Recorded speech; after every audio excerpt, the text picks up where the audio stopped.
सोने के आयात पर सरकार सख्त नज़र आ रही है। हाल ही के अंदर सरकार सोने के आयात को लेकर के नियमों में एक बार फिर से बदलाव करती हुई नज़र आई, जिसके तहत अब लिमिट में ही सोने का आयात हो सकेगा। सबसे पहले हमने देखने को मिला था कि इम्पोर्ट ड्यूटी जो थी वो 6% से बढ़ा करके 15% कर दी गई थी। अब देश में बढ़ते सोने के आयात पर लगाम लगाने के लिए सरकार और भी सख्त हो गई है।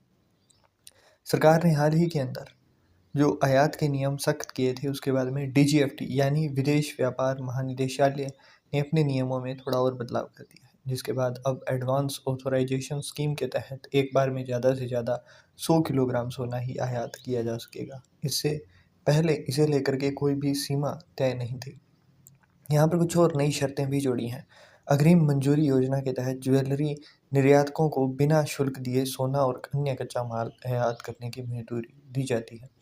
इसका उपयोग निर्यात के लिए ज्वेलरी और अन्य उत्पाद बनाने में किया जाता है। अब सरकार ने इस योजना में कई नई शर्तें जो हैं वो भी ऐड कर दी हैं। पहली बार आवेदन करने वाले किसी भी यूनिट का फिजिकल निरीक्षण किया जाएगा। इसके जरिए ये जांच होगी कि यूनिट वास्तव में मौजूद है या नहीं, उसकी उत्पादन क्षमता कितनी है और वो चालू हालात में है या नहीं। इसके अलावा नया आयात लाइसेंस तभी जारी किया जाएगा जब संबंधित निर्यातक पहले मिले लक्ष्य का कम से कम 50% निर्यात पूरा कर चुका हो। सरकार ने रिपोर्टिंग नियम भी सख्त कर दिए हैं। अब हर 15 दिन में आयात और निर्यात से जुड़ी रिपोर्ट जो है वो जमा करनी होगी, जिसे किसी स्वतंत्र सीए मतलब कि चार्टर्ड अकाउंटेंट से प्रमाणित करना जरूरी होगा।